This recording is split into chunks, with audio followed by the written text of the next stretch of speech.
Good morning, everyone. Jim Clark here at the Synchronicity Sanctuary to share another contemplative focus with you today.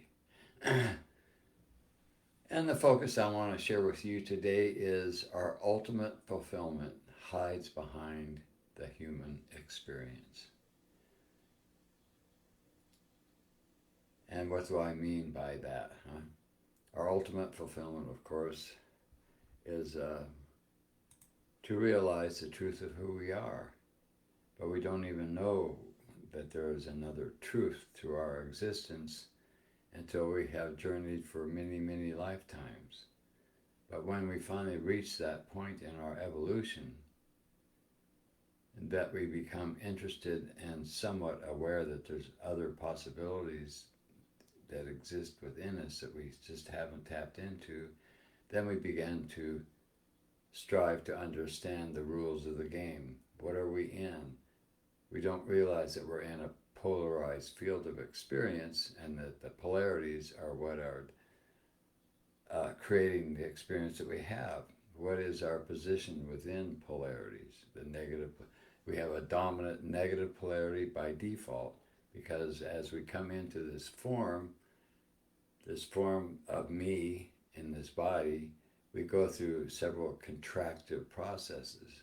We go from being pure consciousness to energy, and from energy into form, into matter, and from matter into form. And boom, here we are. And yet we have contracted ourselves so much that the truth of who we are is beyond we're not aware of it anymore. We are now this. And so we're mesmerized by the dominant negative polarity, the world around us. And we grow up in this world and we gradually create an identity from our experience and our memory of our experiences. And I am so and so, I do this, I do that, I have a job, and this is my life story, and on and on and on. And yet, when we become aware enough or have our experience a desire to go deeper into ourselves, we have to know what the rules of that game is too. And we begin to meditate. And the reason we begin to meditate is because that is the primary balancing technique that has been used by human beings for millennia, who understand that we're in a polarized field of experience, and the reason we are confined to a world of fear and suffering is because we have not moved beyond the negative polarity dominance. So the whole game is simply to create a dominant positive polarity, and meditation is the primary means for doing this. And so we began to meditate. I know I did many years ago when I had a breakthrough experience and I experienced the truth of who I am, and I was just flooded with ecstasy beyond anything I've ever experienced since or before. And so I knew that there was much more to my existence than what I had ever thought of before, what I could ever possibly have thought of before. And yet, that's really where the journey began. It did, because there I had the awareness of something more to work with. Before that, I had been exposed to, I had friends that meditated. I was exposed to people who talked about meditation and people who promoted it on the streets of the city I lived in and so forth. But I had no interest in it because it didn't really mean anything to me, okay? But once it did mean something to me and the journey began, the truth was still hidden. I had no idea what the rules of the game were. All I knew was I was supposed to meditate. So I did meditate, okay? And in that process, I had moments of breakthrough experiences where I would move beyond my normal experience of myself and of life.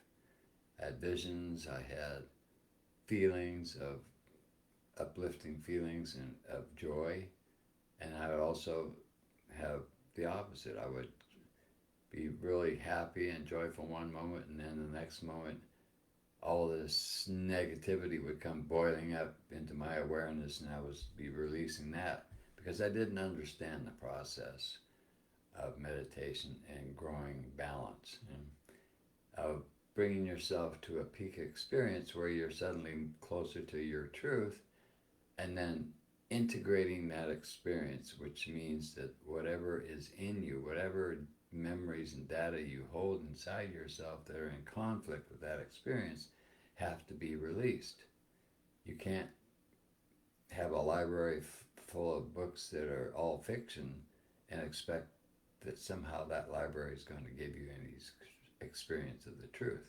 So we are a walking library. We're full of memory that go back beyond this life, and memories abound in every cell of our being.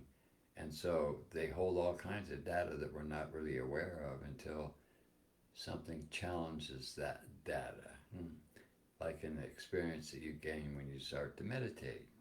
And then when you do start to meditate, if you don't have the awareness of the process that goes on in relation to meditation, then this is where a lot of people stop meditating and they jump off the wagon because they think something's wrong. They think their meditation isn't working, when the experience of upheaval after meditation is a definite proof that it is working. It's telling you that to keep going, that you're getting rid of all the negativity that you've been hanging on to, but you still have to keep growing that, say, bank account of positivity, of truthfulness, until it grows to the point where it becomes a constant dominant polarity in your experience. So after meditating for many, many, many years here at Synchronicity, I have managed to develop a constant experience of my truth. And it's only beginning. It's still got ways to go. I doubt that this is going to be my last lifetime of being human in this journey, and yet I am so grateful and happy to have had the experience that I've had, because I have moved far beyond where I began in this life, by all this practice and by all this focus on the internal polarity of my being. And that's really all that I had to do. And yet there's so much resistance in the beginning because we're going through upheaval and we're challenged by the process that we're in. And without having someone there to help guide you through that process and help to teach you so you understand what's going on, it's really a crapshoot that you'll even stay with it. That's why a lot of people meditate a little bit, but they don't want to go beyond the good stuff. They want the relaxation. They want to feel better. They want to be more positive.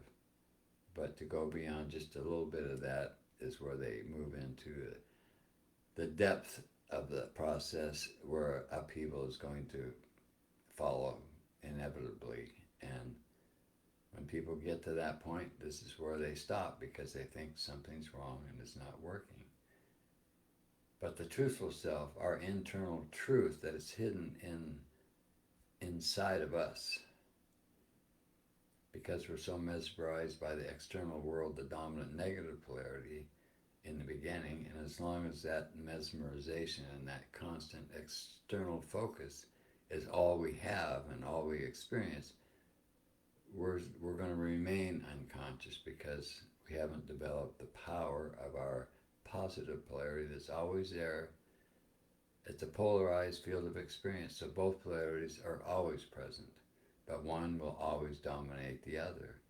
And if you choose to develop the positive polarity within yourself, if you choose to take this on and to journey the journey, by all means, do so in a context where you have some teachings to help you guide yourself through the process, that where people or teachings can explain to you that how the process works and what it really means for you.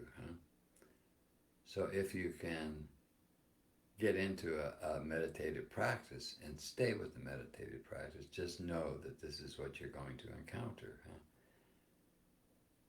And welcome it.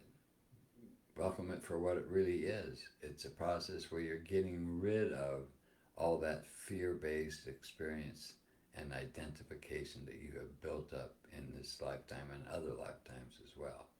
So as you move through the process and you begin to release all this stuff, realize that that's what you're doing. You're giving it up. You're giving it up for the truth of who you are. You're moving beyond the illusion of who you are not into the awareness of who you truly are, which is consciousness, because there is only consciousness. That's all there ever has been. And this is the game that consciousness is playing to pretend to be what it is not, huh? And it does so that it can discover its truth. And in that discovery, the ecstasy of that illumination is what the purpose of all this is. And it's celebrating itself for the sake of itself. We are that consciousness. It's not something other than us.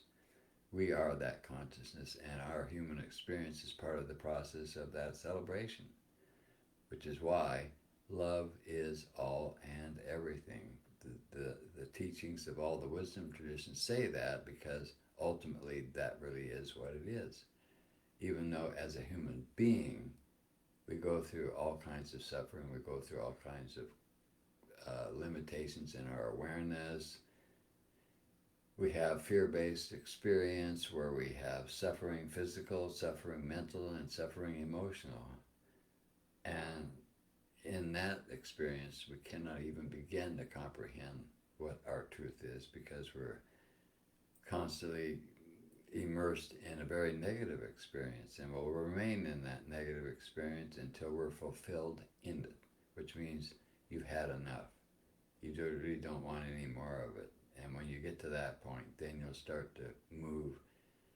You'll be open, let's say, to something other than suffering. And when you're open to that, it comes. There'll be something in your life to trigger yourself to a greater awareness, as I described for myself, or something different, but still to give you a window where you get the experience or the insight that there's a lot more to you and to life than what you ever thought positive or possible. And once you get to that point, believe me, you will seek out meditation, because that will be the new drug of your life, really. The ecstasy that I experienced in my breakthrough moment, where I was allowed to experience the truth of who I am, left me so ecstatic and so uplifted that that's all I ever wanted. And I was constantly chasing after that experience. I wanted to have it again. Now, that experience, of course, can never come again, because nothing ever repeats itself. Consciousness is forever renewing itself and recreating itself.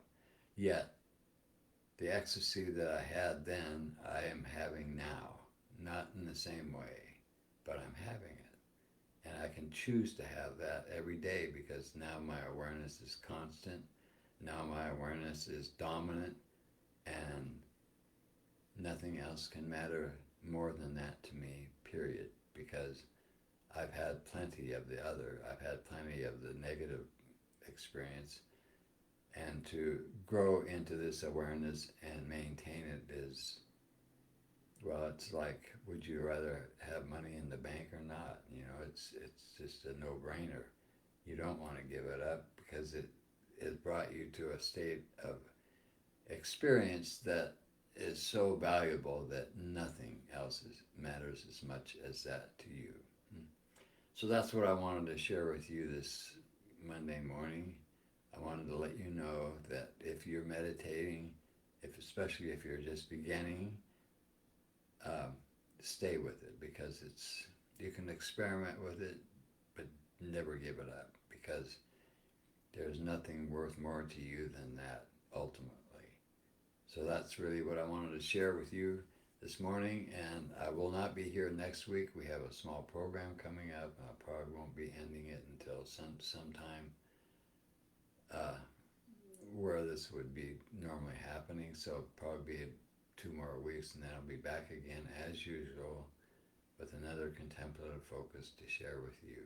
So thank you so much for watching, and I look forward to being with you again whenever it can happen.